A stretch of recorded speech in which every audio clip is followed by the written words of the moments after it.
결국에 이건 황선홍의 능력이다. 그죠. 그걸 다 제어하는 게 그 2024년 충격의 올림픽 탈락 이후에 뉴 네오 황선홍이 다시 깨어난 그 결과물이다. 기억을 되찾았어요. 네. 어디서 어떻게 튀어나와서 어떻게 마무리하고 갈지 몰라요. 그러면은 오히려 서울에게도 서울은 득점을 못한 선수한테 득점을 여태까지 주지 않았습니까? 놀 사람이 이제 대전에는 없습니다. 그것도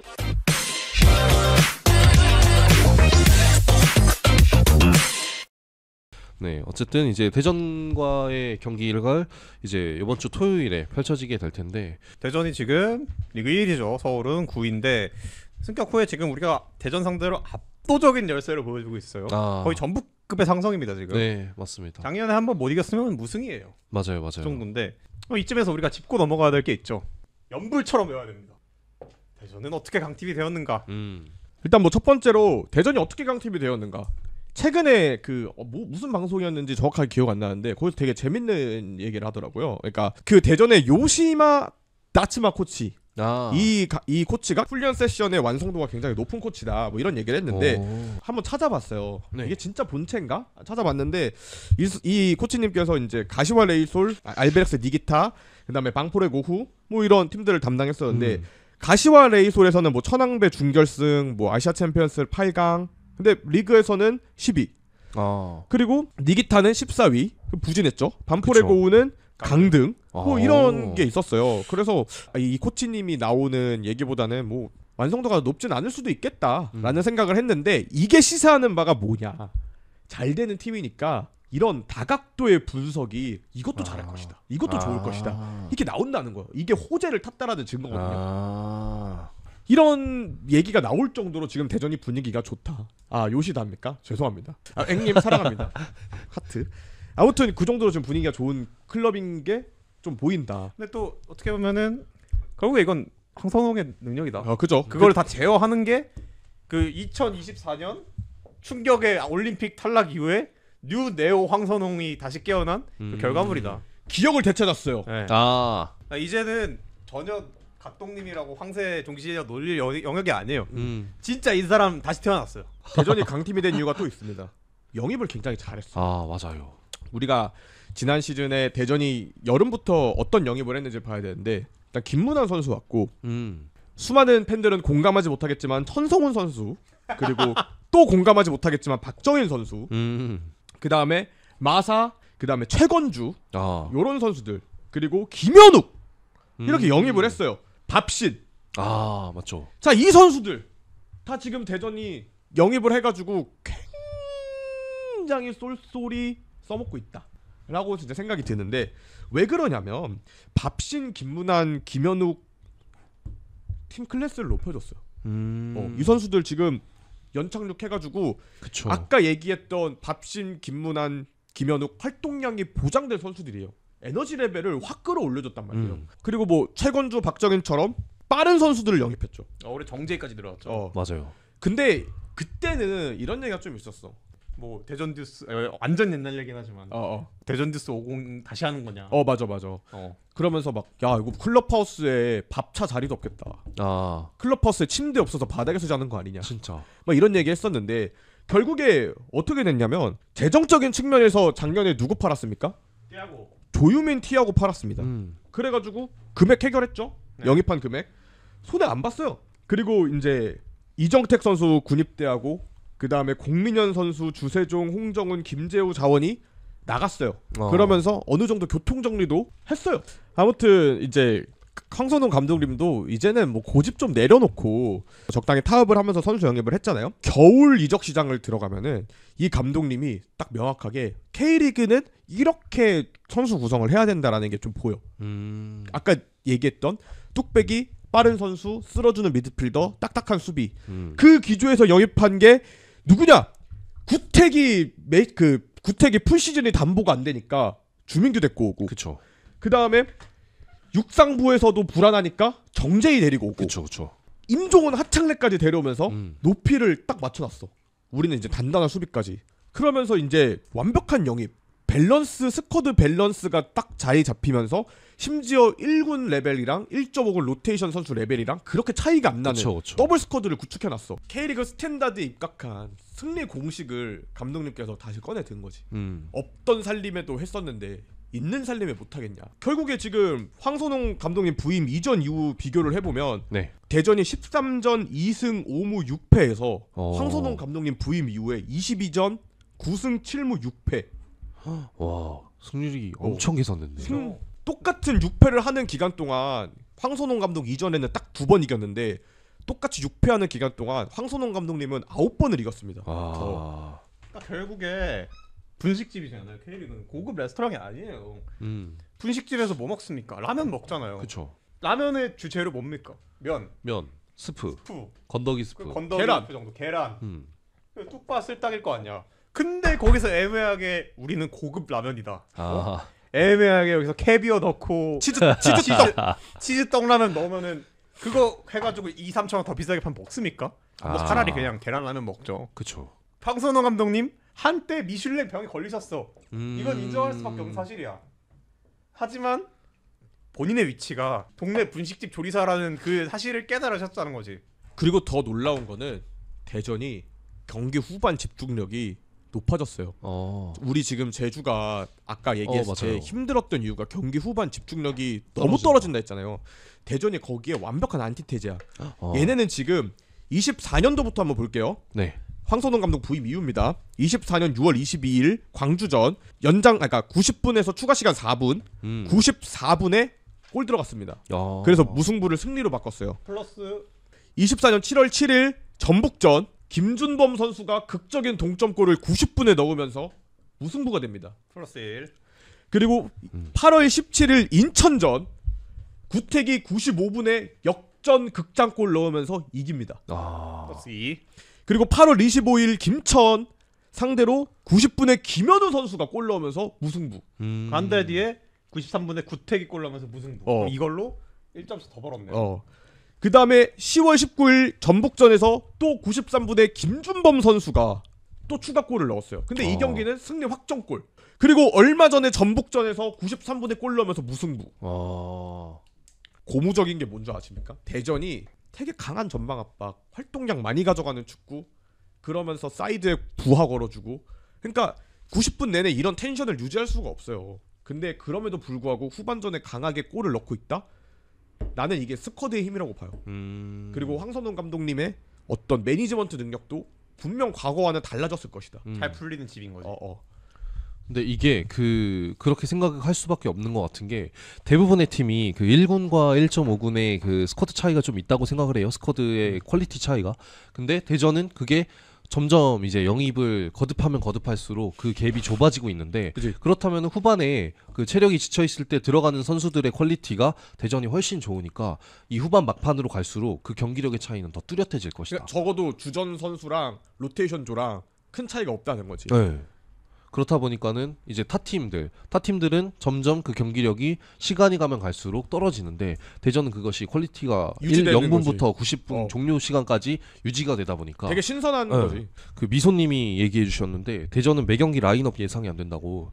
이것도 맞는 말인 것 같은 게 워낙에 그 퀄리티가 좋다 보니까 누가 그 자리에 들어가도 충분히 자신의 역할을 할 수 있는, 수행할 수 있는. 템포 폭이 넓으니까 과감하게 락인 딱딱 할 수 있는 거예요. 그렇죠. 그러니까 이제 벤을 많이 당해도 부상을 많이 당해도 그쵸. 그냥 나 이것도 잘해. 당당하게 낼 수 있는 거지. 그쵸. 그리고 박겸님께서 켈빈도 폼 좋다고. 맞아요. 켈빈도 굉장하기 때문에. 저희 켈빈 울산 처음 갔을 때 뭐라 그랬죠? 이 PTSD가 올라오는 일진상이다. 마치 바코 진짜. 바코류 관상이다. 근데 그게 틀리는 줄 알았는데 지금 황선홍 감독님이 우리의 그 예언을 맞아 떨어지게 하고 있죠. 그쵸. 그럼 이제 지난 경기를 한번 되짚어보자. 대전에 여기서 잠깐 영상 재밌게 보고 계시다면 구독, 좋아요 그리고 댓글 남겨주신다면 저희 북측광장에 큰 힘이 될 것 같습니다.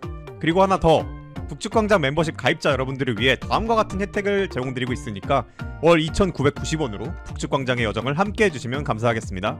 영상 마저 보시죠. 그 지난 경기를 되짚어 보면은 지난 경기 2대2 무승부였는데 거의 뭐 간신히 비긴 경기라고 생각이 되고 이때 이제 기성용 선수와 정승원 선수가 부상을 당하면서 이제 FC 서울이 굉장히 힘든 시기를 보낼 수밖에 없게 되는 경기였었어요. 그래서 이제 밀렸던 전반전과는 달리 후반전에는 대전의 전방 압박 시 이 후방에 공간이 비는 그 지점을 아주 집요하게 파고들면서 롱패스를 적극적으로 활용하고 양풀백들이 다소 이제 전반전보다는 위치를 조금 낮게 조정을 하면서 대전의 그런 플레이 스타일을 제어하는데 성공했다라고 봤고, 그러면서 이제 결국에는 후반전에 2골을 만들어내면서 무승부까지 만들어냈었는데 이 경기가 어떻게 보면 김기동 감독님이 자신이 할 수 있는 그 정수를 보여준 경기가 그죠. 아니었나라고 생각이 되는데. 그러니까 원래 김기동 감독님이 이렇게 경기 내에서도 뭔가 변칙적이고 없는, 그러니까 이게 없는 살림이 된 거잖아 순간적으로. 그쵸. 그러니까 포항 시절이 갑자기 깨어났구나. 회귀한 거잖아.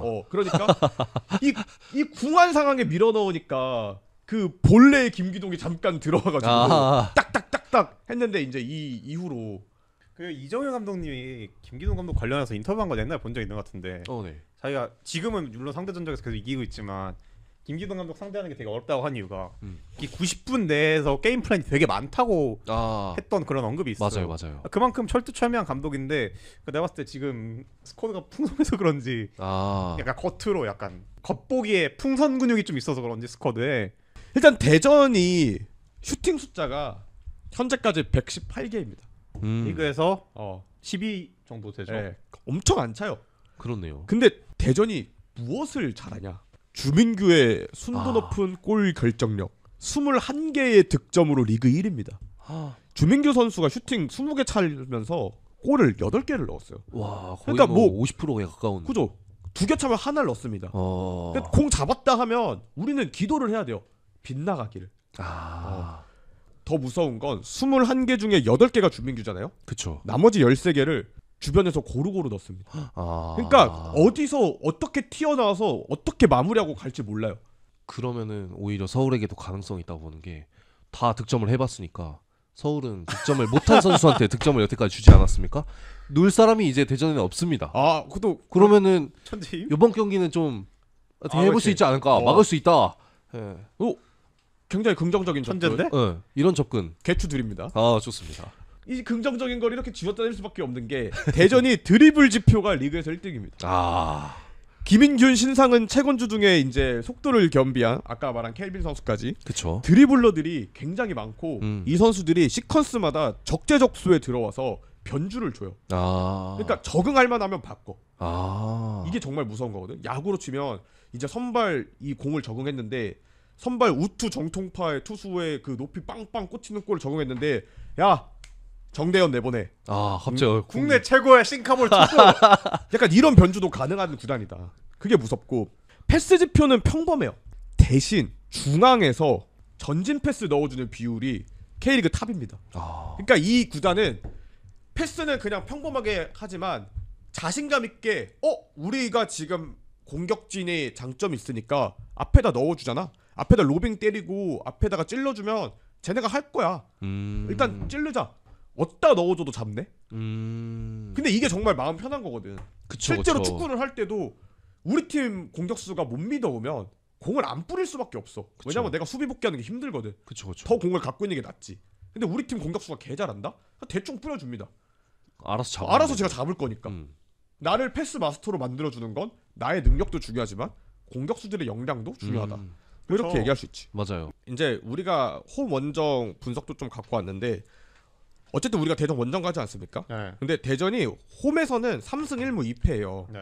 홈에서 좀 약한 게 3승 1무 2패입니다. 원정에서는 5승 1무. 와. 근데 그러면 대전 홈에서 좀 약한 거 아니냐?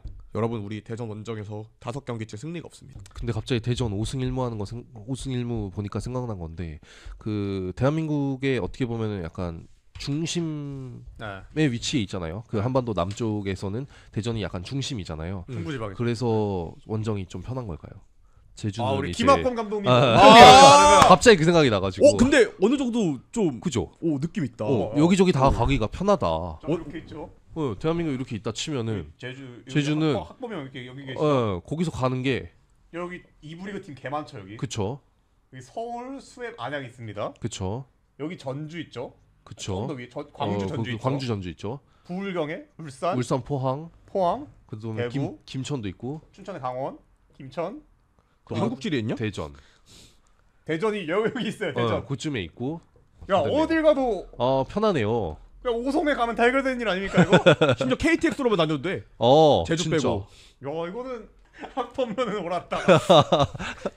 윤도영 윤도영 켈빈이 아직 골이 없다고 말씀을 해주셨는데 또 왜 그렇게 생각하시나요? 그 넣고 있는 선수들이 또 넣을 수도 있습니다. 자 그래서 또 있기 저희가 때문에. 이거 좀 서울 팬들이 안 좋아하는 컨텐츠일 수도 있는데 우리 성엽님이 예측을 잘하셨어요. 최근에, 맞아요. 최근에 요즘엔 전적 뭐 무당이죠, 있었죠? 거의. 골 못 넣은 선수 조심해야 된다. 특히 송민규. 송민규.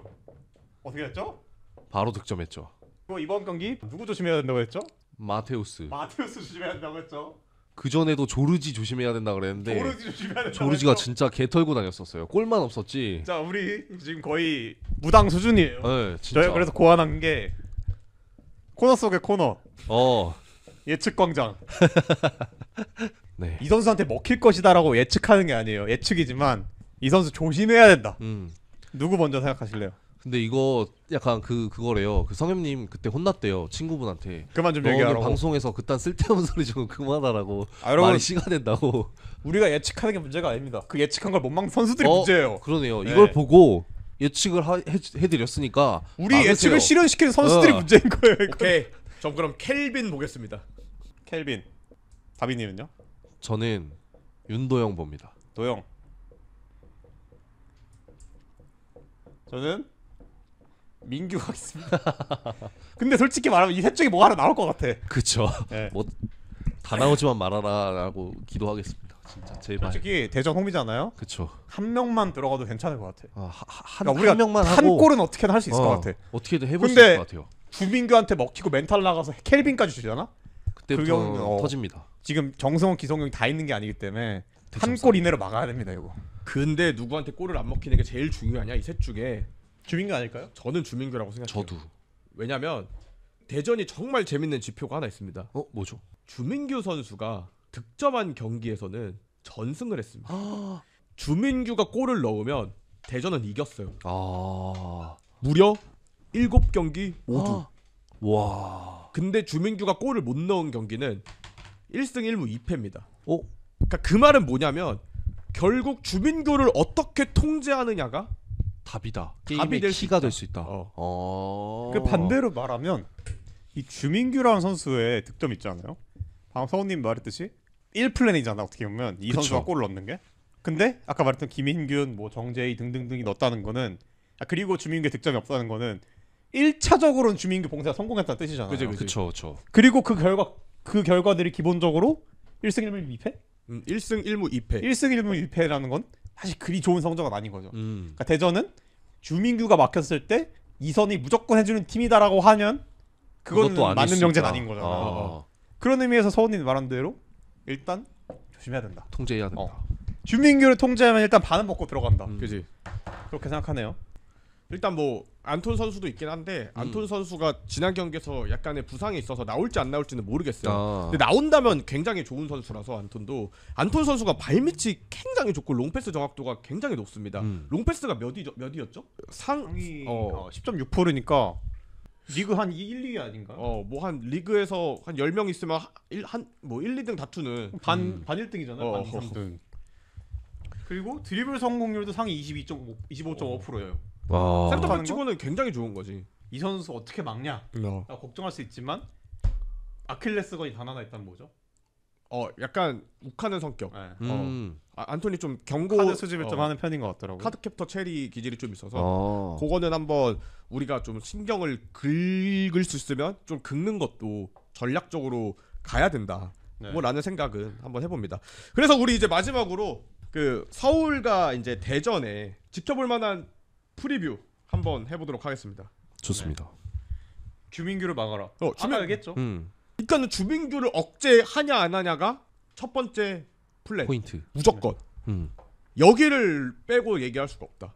그 두 번째 뭐가 있을까요? 근데 일단 1번은 가능은 할 것 같아. 왜냐면 우리 센터백이 강대강 센터백 공격수 싸움에서 그렇게까지 밀리는 일은 잘 없거든. 우리가 맞아요. 지금까지 뚝배기들한테 밀린 적이 없거든. 왜냐면 우리는 어쨌든 K리그 내에서 굉장히 좋은 딱을 갖고 있기 때문에. 그러니까 우리가 상대 뚝배기한테 정타로 당한 거는 그 개막전 제주전밖에 없어요. 제 기억에.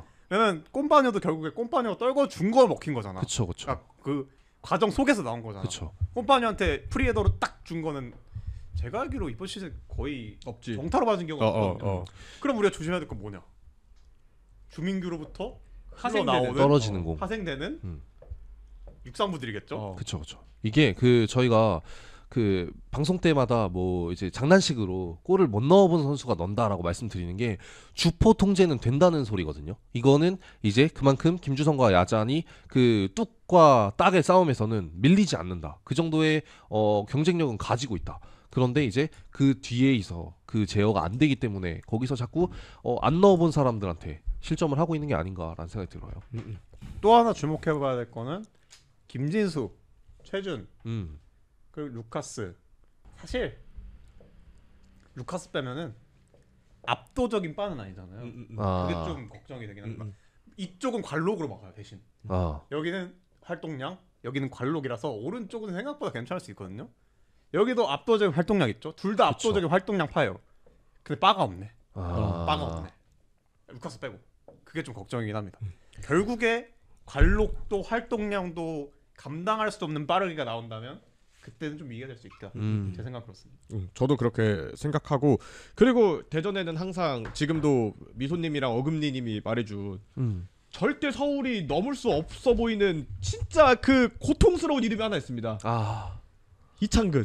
정말 고통스러운 이름이에요. 왜 우리한테만 이렇게 진짜 잘하는지. 지난 경기도 와 그거 막는 거 보고서는 진짜 막 치가 떨렸어요. 진짜 막 이승모 헤더 막았던 게 저는 진짜 아직까지도 기억나거든요. 그거 어떻게 막았는지 모르겠어요. 그러니까 1차전 리뷰 때 말씀드렸는데 정확히 서울이 이상성을 좀 많이 타는 것 같아요. 키퍼 상성. 서울이 수원이라는 팀한테 유독 고전했던 시기가 있어요. 그게 언제냐? 이때 우승할 때. 이때는 이기기도 했고 졌기도 했지만 제일 높은 데서 졌죠. 하얗게 눈이 내리던 그날에 결국에 이때 골키퍼 누구였습니까? 이훈재 선수였죠. 이때 그리고 아시안컵에서 술 한잔 하시기 전 술 한잔 한 이후였어요. 심지어 그러니까 좀 내려온 뒤야. 여전히 국가대표 골키퍼였는데 국가대표 골키퍼 대권이 바뀌는 시기였어. 그 다음에 이듬해 0910에 이훈재 선수가 폼이 많이 망가졌어요. 그래서 서울이 0910에 좀 많이 이겨요. 제가 기억하기로. 그리고 서울이 본격적으로 수원과의 악몽이 시작된 게 2011년이거든요. 이때부터 제가 알기로 3년을 내리 못 이겨요. 그때 수원에 누가 왔죠? 정성용 선수. 정성용이 왔죠. 정성용? 우리가 월드컵에서 보는 파이어 정이었지만 이 슈퍼매치 때만큼은 정말 미친 선수였습니다. 제가 기억하기로. 애초에 뭐랄까 정성용이 슈퍼세이브가 없는 이유는 애초에 그 공간에 가 있기 때문 약간 그런 느낌이었기 때문에 그래서 정성용이 폼이 13년 기점으로 떨어졌죠. 그게 보여진 게 브라질 월드컵이고 그때의 기점을 다시 서울이 수원 상대로 상성을 딱 잡았거든요. 15, 16, 17, 18 수원이 사실 골키퍼가 그렇게까지 막 강점은 아니었잖아요. 제가 기억하기로. 그 상성이 전 이창근한테 다시 발현된 것 같긴 해요. 물론 지난 경기 2골 먹히긴 했습니다. 이창근. 근데 2골 먹혀도 역겨운 골키퍼가 진짜 개역겨운 골키퍼거든요. 그쵸. 2골밖에 안 먹힌 거잖아. 그쵸. 그래서 오랜만에 정성용 이후로 상성 잡힌 골키퍼 같아요. 제주에 있을 때도 대전에 있을 때도.